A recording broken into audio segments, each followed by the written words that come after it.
Bagaimana mungkin seorang pelaku kejahatan nekat-nekatnya untuk merekam perbuatannya, lalu kemudian berbuat ceroboh atau mungkin sengaja menyebarkan yang sedemikian rupa? Pasti ada indikasi apakah ia itu jual beli atau dagang atau memang ada paksaan setoran yang sifatnya ada komitmen yang dilakukan oleh mereka berdua. Atau memang merupakan bagian dari sebuah kejahatan terorganisasi? Ada eksekutor, ada mastermind, ada pihak yang memfasilitasi untuk melarikan diri.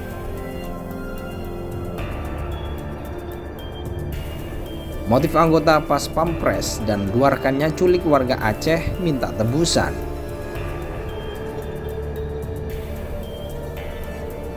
Ya, katakanlah terduga ini mungkin ya dalam tanda kutip masih ada masalah, tapi kan di negara hukum seperti kita ini bahkan penjahat pun misalnya masih terduga, apalagi tersangka saja pun tidak boleh dilakukan hal-hal seperti ini. Kan tidak boleh ada main hakim sendiri, tidak boleh ada penculikan, semuanya kan ada koridor hukum. Jadi kalaupun ada masalah ya kita berharap diselesaikan secara hukum. Bahwa setelah melancarkan aksinya, si pelaku ini semestinya berpikir bagaimana agar dia lolos dari jerat hukum.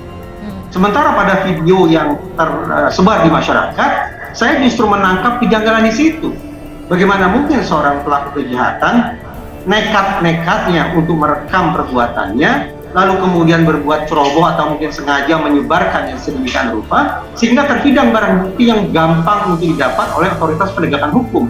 Pasti ada indikasi apakah ia itu jual beli atau dagang atau memang ada paksaan setoran yang sifatnya ada komitmen yang dilakukan oleh mereka berdua. Akhirnya dia menuntut permintaan uang dengan sedemikian rupa dua kali. Yang pertama 13 juta rupiah, yang kedua permintaan 2 minggu setelahnya 50 juta. Melakukan obstruction of justice dan seterusnya. Lebih tegas dan lebih adil, sama TNI pemerintah ditegaskan. Pokok yang penting seadil-adilnya dan setimpal dengan apa yang diperbuat kepada keluarga kami. Kami mohon proses-proses hukuman sidang persidangan di lapangan lepas, tempat terbuka, jangan tempat tertutup, biar kami bisa menyaksikan keadilan. Bahwa para tersangka ini berada di bawah pengaruh narkoba atau miras atau sejenisnya yang membuat mereka kehilangan kendali perilaku. Atau yang kedua, adakah kemungkinan bahwa mereka adalah sebatas seorang eksekutor yang sedemikian beraninya melakukan perbuatan dan melawan misi kedua kejahatan karena mereka seolah mendapatkan jaminan dari pihak tertentu bahwa mereka akan terlindungi dari pertanggungjawaban pidana? Atau memang merupakan bagian dari sebuah kejahatan terorganisasi? Ada eksekutor, ada mastermind, ada pihak yang memfasilitasi untuk melarikan diri. Komandan Polisi Militer Kodam Jaya Kolonel CPM Irsyad Hamdi B. Anwar mengatakan motif anggota Pas Pampres, Praka RM dan dua rekannya menculik warga Aceh, Imam Mashkur karena alasan ekonomi. Irsyad mengatakan pihaknya telah menahan 3 tersangka anggota TNI yang terlibat termasuk Praka RM. Praka RM merupakan anggota pasukan pengamanan Presiden atau Pas Pampres. Sedangkan dua rekannya berasal dari Satuan Direktorat Topografi TNI AD dan Satuan Kodam Iskandar Muda. RM bersama dua rekannya menculik dan menganiaya pria asal Aceh bernama Imam Mashkur, seorang pria penjaga toko kosmetik di Kelurahan Rampoa, Kecamatan Ciputat Timur, Kota Tangerang Selatan. Imam tewas kemudian setelah disiksa. Berdasarkan hasil pemeriksaan Pondam Jaya, Praka RM dan dua rekannya tidak mengenal Imam. Irsyad menuturkan tersangka juga tidak mengenal atau punya masalah sebelumnya dengan korban. Motifnya uang tebusan, kata Irsyad saat dihubungi Senin 28 Agustus 2023. Irsyad membenarkan Praka RM CS meminta tebusan Rp 50 juta, namun karena tidak menyanggupi ketiga pelaku melakukan penganiayaan terhadap korban hingga tewas kemudian. Imam Mashkur merupakan warga asal Monkelayu, Kabupaten Biruan, Aceh yang bekerja sebagai penjaga toko kosmetik di Jalan Sandratek, RT 26, Kelurahan Rempoa, Kecamatan Ciputat Timur, Kota Tangerang Selatan. Kabar penculikan Imam tersiar ramai di berbagai media sosial, bahkan pihak keluarga telah melaporkan kejadian tersebut ke Polda Metro Jaya.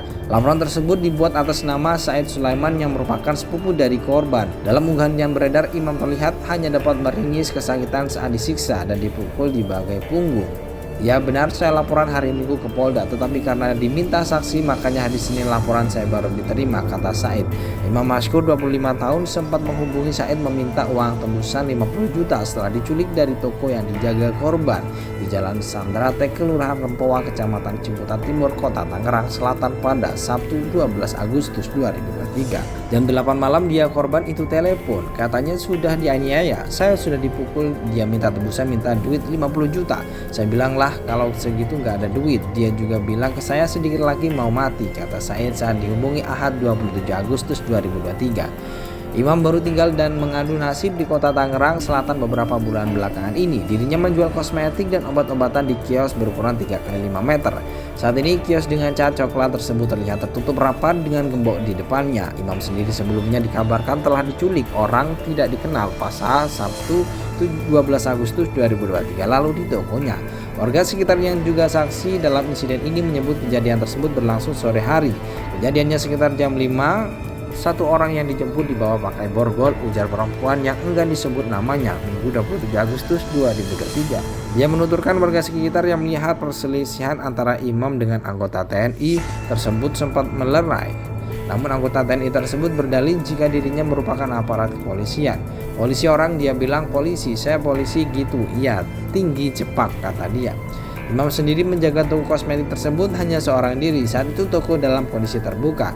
Dari Januari tahun ini sendiri aja jaga toko. Itu pas kejadian kondisi toko lagi buka, jelasnya. Dia menambahkan saat kejadian berlangsung pelaku tidak sendiri, namun terdapat beberapa orang lainnya yang semulanya menunggu di dalam mobil. Mobil parkir belakang sana, lupa pakai mobil apa, kejadian cepet banget, gak ada hitungan menit kali, rame anak-anak, saya kira maling motor, sempat dipukul dianya, dia ngaku polisi cepet kejadiannya, langsung diborgol dibawa ke mobil, jelasnya. Komandan Polisi Militer Kodam Jaya Kolonel CPM Irsyad Hamdi B. Anwar mengatakan motif anggota Pas Pampres Praka RM dan dua rekannya menculik warga Aceh, Imam Mashkur, karena alasan ekonomi. Irsyad mengatakan pihaknya telah menahan 3 tersangka anggota TNI yang terlibat termasuk Praka RM. Praka RM merupakan anggota pasukan pengamanan Presiden atau Pas Pampres. Sedangkan 2 rekannya berasal dari Satuan Direktorat Topografi TNI AD dan Satuan Kodam Iskandar Muda.